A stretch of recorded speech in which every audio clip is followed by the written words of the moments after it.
Nananatiling leader ng 20th Congress, sina Senate President Chis Escudero at House Speaker Martin Romualdez. Yan po ay matapos silang makakuha ng suporta mula sa supermajority ng kani-kanilang kapulungan. Saksi, si Mav Gonzalez. We should move on. We should move forward, and we must continue to do our job. For the sake of our people, it is time we trade the colors of our campaigns for the colors of our country. Matapos makuha ang suporta ng supermajority ng Senado, si Senador Chis Escudero pa rin ang Senate President sa pagsisimula ng first regular session ng 20th Congress.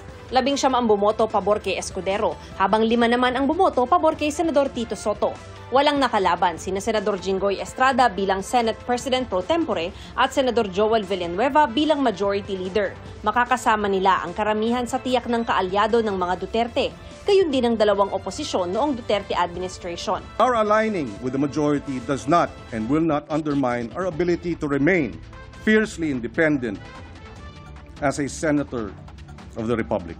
Otomatikong minority leader si Soto at minority ang mga bumoto para sa kanya. I can take the oath by merely saying that I will perform the duty of a minority leader.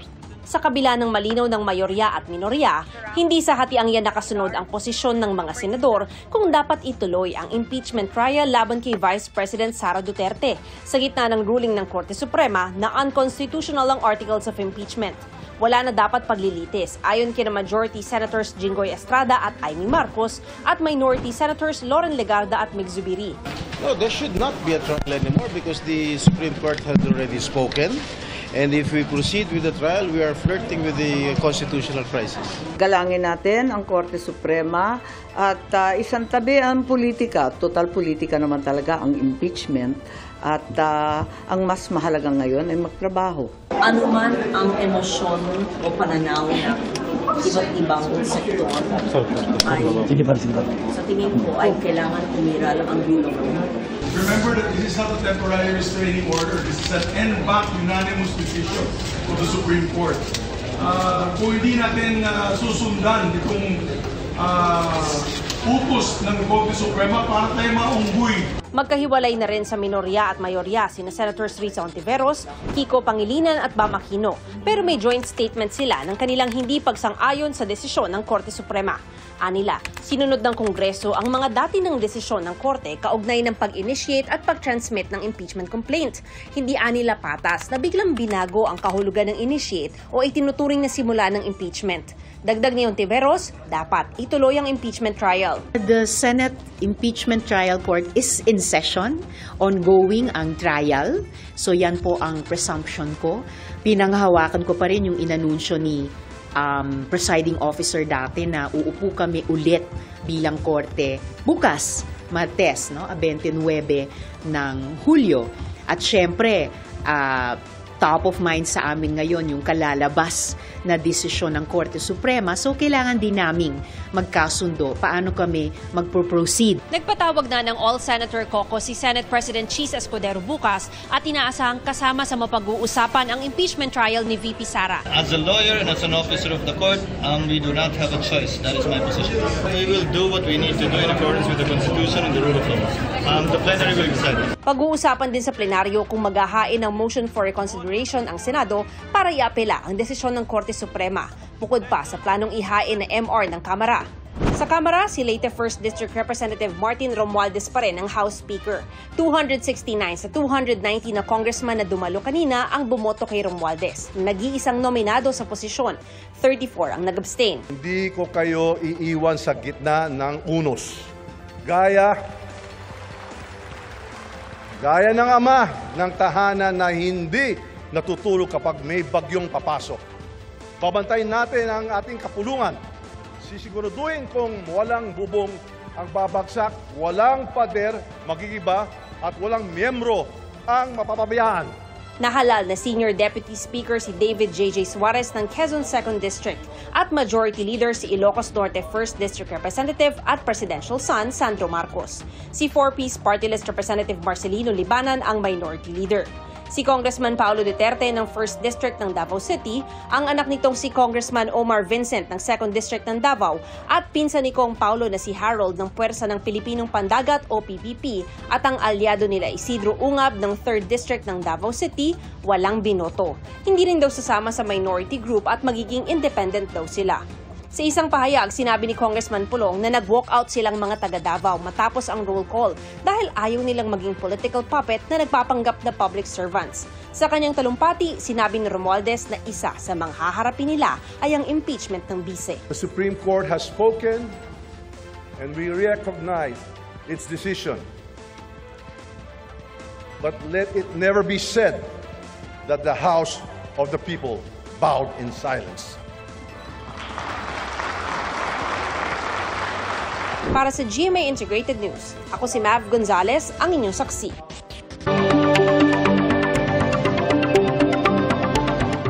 Pinusan po namin ang ating mga kabarangay saksi sa pinakatumatak sa kanila para sa sona ni Pangulong Bongbong Marcos. At yan po ang sinaksihan ni Nico Wahe. Unemployment, agrikultura, problema sa tubig at kuryente, at edukasyon. Ilan lang yan sa mga narinig sa ika-4 na sona ni Pangulong Bongbong Marcos kanina. Alin nga bang tumatak sa mga kababayan natin? Benta yung bigas para sa ilan sa aming nakausap. Sabi niya po, yung sa bigas nga po, wala kasi sa amin ganun. Sa mga probinsya lang meron natin ganun eh. Sa amin, kaya kung meron man, sana magkaroon sa buong Pilipinas. Pagpapatuloy naman ng 4Ps ang kay Aling Evelyn at maging ibang benepisyo mula sa gobyerno. Pagpatuloy pa po yung ng 4Ps at saka yung po yung pag-aaral po ng DSWD na na yung mga college. Tsaka yung po yung libreng education. Malaking bagay raw dahil 4Ps beneficiary siya. Ang mga college students na ito mula Cavite, tinutukan daw talaga ang SONA. Ang pinakatumatak po sa akin na sinabi po ng Pangulo is yung the Philippines is ready, invest in Filipino. Ando po yung pag-encourage niya na sa mga negosyante na mag-invest, particularly sa mga magsasaka po and mangingisda as well. About sa baha, so feeling ko ayun yung isa sa mga pinakatumatak po sa akin kasi po taga Cavite po ako and sa Cavite po talaga ay mataas po talaga yung inaabot ng baha. Tinanong din namin ng mga kapuso online. Dahil sa mga nagdaang bagyo, pinakanatandaan din ng isa ang sinabi ng Pangulo tungkol sa flood control projects. Sagot pa ng isa, tumatak sa kanya ang zero balance billing sa mga DOH hospital. Bukod sa health sector, tumatak din daw ang mga sinabi ng Pangulo tungkol sa edukasyon at sa sports. Ano naman kaya ang grado nila sa Pangulo matapos ilatag ang mga nagawa at gagawin pa ng Pangulo at ng gobyerno? 1 to 5, siguro mga 3? 5. 3. 3 din o pasado ang grado ng Pangulo para sa political analyst na si Professor Julio Tihanqui. Kung titignan natin, ang buong SONA niya ay nakatutok sa basic social services at social welfare ng mga ordinaryong mamamayan. So, in that regard, may effort naman siya. Dagdag points daw na pinili ng Pangulo na i-deliver ang kanyang SONA gamit ang straight Filipino. Pagpapakita raw na gusto nitong kumonekta sa mga Pilipino. At kung noong nakarang taon ay ang pag-ban sa Pogo ang tumatak, ngayong taon, ang pinakamatinding pasabog ng Pangulo dito sa SONA niya ay naging anti-corruption crusader na itong administrasyon na ito. At ito ang isa sa pinaka-impactful na parte ng kanyang 2025 State of the Nation Address. Bagamat pasado ay may kulang pa rin daw sa mga ipinapakita ng pamahalaan. May mga hindi rin daw nabanggit sa SONA na dapat marinig ng tao. Well, aside from the wage hike na hindi rin napirmahan ng nakaraang Kongreso, ay of course marami rin nag-aabang dun sa Freedom of Information Act na isa sa mga priority bills din ng kanyang administrasyon. At maraming ugong-ugong tungkol sa online gambling at inaasahan ng karamihan na magkakaroon ng posisyon ang Pangulo dito. Para sa GMA Integrated News, ako si Nico Wahe, ang inyong saksi. Patuloy po na tinutugis ang 2 sa 10 tumakas na inmate ng Batangas Provincial Jail at 5 sa mga pugante na corner nang sumakay sa isang bus. Saksi, si June Veneracion.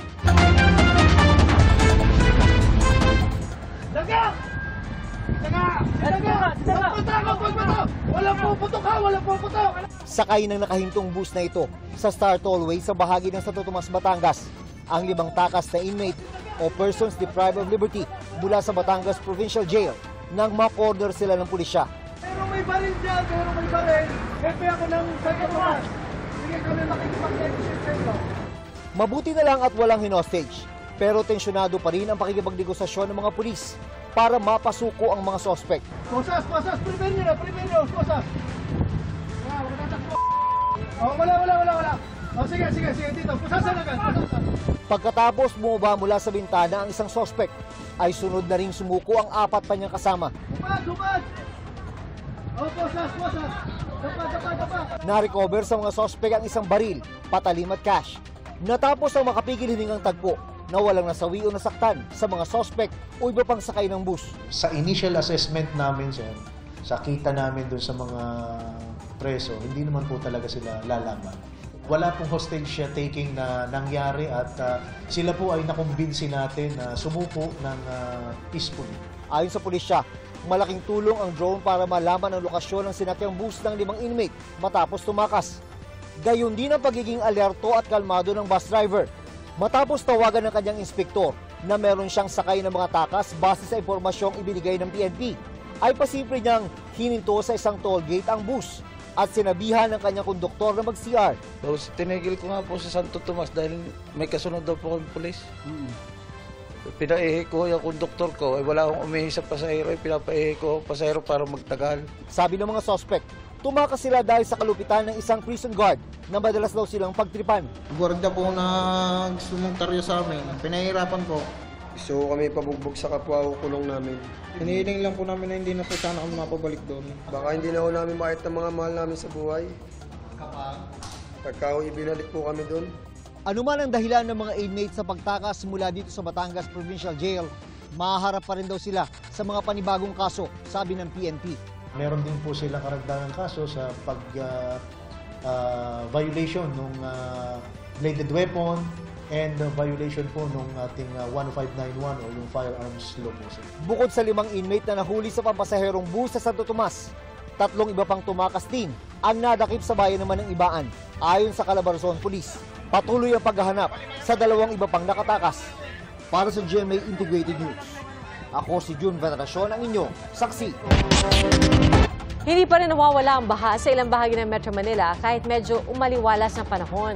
At bukod sa baha, problema rin sa ilang bahagi ng Pangasinan ang kawalan ng kuryente. Saksi, si Maki Pulido. Kahit wala ng bagyo, abot binti pa rin ang baha sa Malabon City. At kahit 5 buwang buntis, pilit itong nilusong ni Laika Jean para mag-ayos ng mga dokumento sa City Hall. Malaking bagay din po. Budget lang din po yung dala ko ngayon.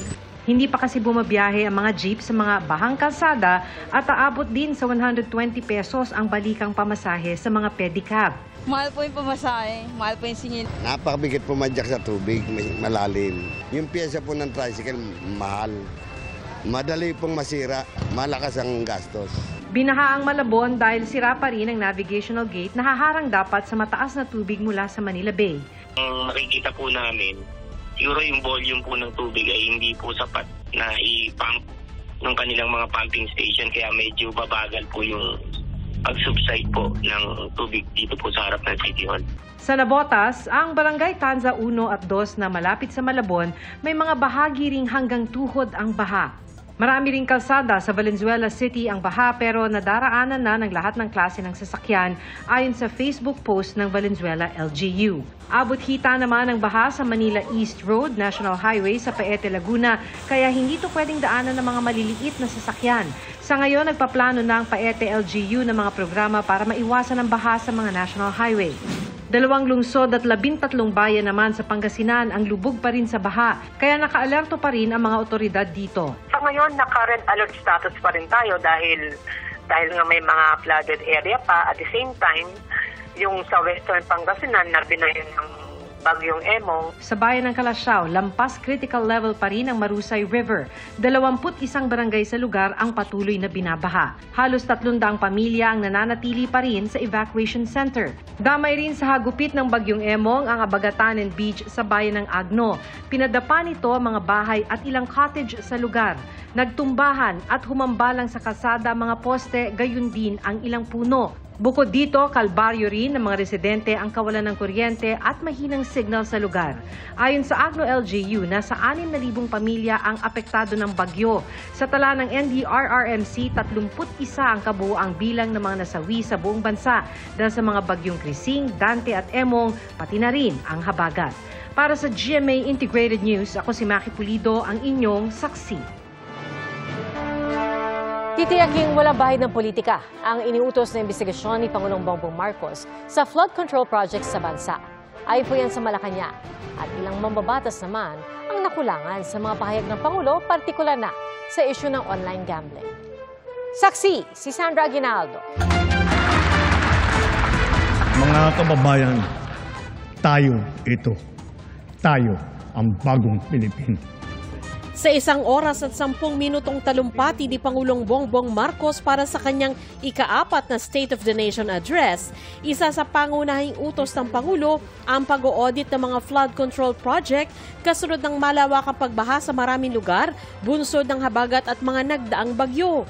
Pagtitiyak ng DPWH, agad-agad isusumite at isa sa publiko ang kompletong listahan ng flood control projects sa ilalim ng kasalukuyang administrasyon. May idea kayo kung sino-sino yung mga pananagutin? We have actually completed under this administration about more than 9,000 flood control projects. Ayon naman kay Executive Secretary Lucas Bersamin, magiging maingat ang pag-iimbestiga. Titiyakin daw na walang bahid ng pamimersonal at pamumulitika ang investigasyon. Alam mo si Presidente, hindi naman personal yan. But maybe this time, he really felt na there have been many practices na hindi dapat. Tinanong ng media si Bersamin kung posible bang maisama sa investigasyon ang mga opisyal ng DPWH ng nakaraang administrasyon. Of course, of course. Lahat naman ng trabaho dito sa gobyerno, pwedeng buksan, pwedeng investigahan. Kasi lalo na kung mayroong manifestations or symptoms of corruption or fraud. Isa pang mariing punto ng Pangulo, ibabalik sa Kongreso ang panukalang national budget na di alinsunod sa hinihingi ng ehekutibo. Si Senate Minority Leader Tito Soto nagustuhan ang sinabing ito ng Pangulo. Aniya, maghanda na ang mga mahilig sa insertion sa budget. Sabi naman ng pinsan ng Pangulo na si House Speaker Martin Romualdez, suportado niya ang paglalaan ng national budget sa kung saan ito pinakakailangan. Ilang mambabatas naman ang nakulangan sa SONA. Si Senadora Riza Ontiveros, hinintay na babanggit ang plano ng administrasyon para maitaas ang sahod ng mga manggagawa. Wala rin aniyang tungkol sa problema sa online gambling. Nagustuhan naman daw niya ang pagbanggit ng Pangulo sa pagpapanagot sa mga questionabling flood control project at planong pagpapaganda sa serbisyo ng tubig. Walang pagbanggit sa wage hike. Manipis na manipis itong SONA tungkol sa ating mga manggagawa. Sinabi ni Presidente, accomplishment yung 20 pesos per kilo na bigas. Pero ilang economists na ang nagsasabi sa atin, hindi talaga sustainable yan. Okay rin aniya para kay ML Party List Representative Laila De Lima ang matapang nababala kaugnay sa flood control projects, pero kung katiwalian aniya ang pag-uusapan, may nalimutan daw banggitin ang Pangulo. ICC, yung pagpapanabot sa dating Pangulo at saka yung mga ibang matataas na opisyal responsible for those thousands of deaths during the war on drugs.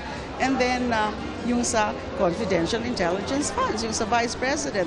This is the time now for him na ipakita niya na maano rin pala siya, strong din pala siya. At bagamat tinalakay ng Pangulo ang pagpapabuti sa lagay ng edukasyon, nabitin si Akbayan Party List Representative Chel Jokno. Kailangan kasi natin mawala na tayo dun sa ibaba pagdating sa reading, math, science at critical thinking. Wala akong narinig kanina na patungong solusyon doon. Malaking problem natin with out-of-school youth. 25% ng youth natin ay out of school.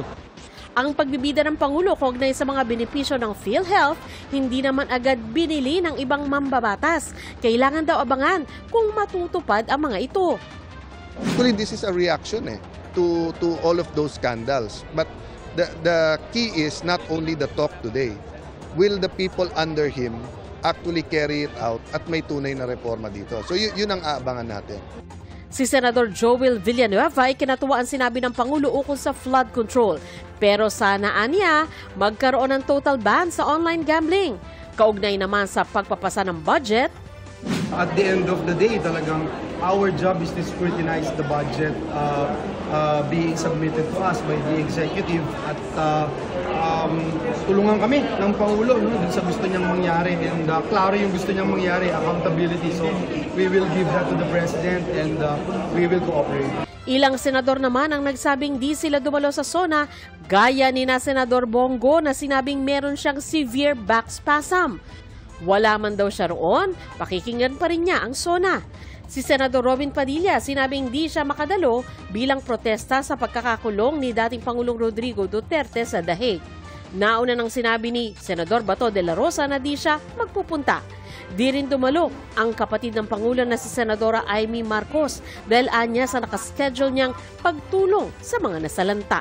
Sa SONA, makikinig naman tayo. Alam ko na ilalathala naman lahat ng mga sasabihin ni Presidente sa ating mga pahayagan, sa radyo, sa TV. Mababasa naman namin yon at masusundan.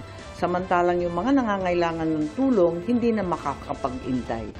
Para sa GMA Integrated News, ako si Sandra Aguinaldo, ang inyong saksi. Hindi dumalo si Vice President Sara Duterte sa SONA ni Pangulong Bongbong Marcos, gaya po ng sinabi niya kahapon sa harap ng Filipino community sa South Korea. Sayang ang data. Natitrigger ako sa pag nakikinig ako sa kanya. Yung naiirita ka ba? Minsan lampas irita na siya, minsan galit na siya. Hindi na ako manonood, babasahin ko na lang. Kasi kailangan natin magbasa. Kasi kailangan natin malaman kung ano na namang pambobola ang sinasabi sa taong bayan.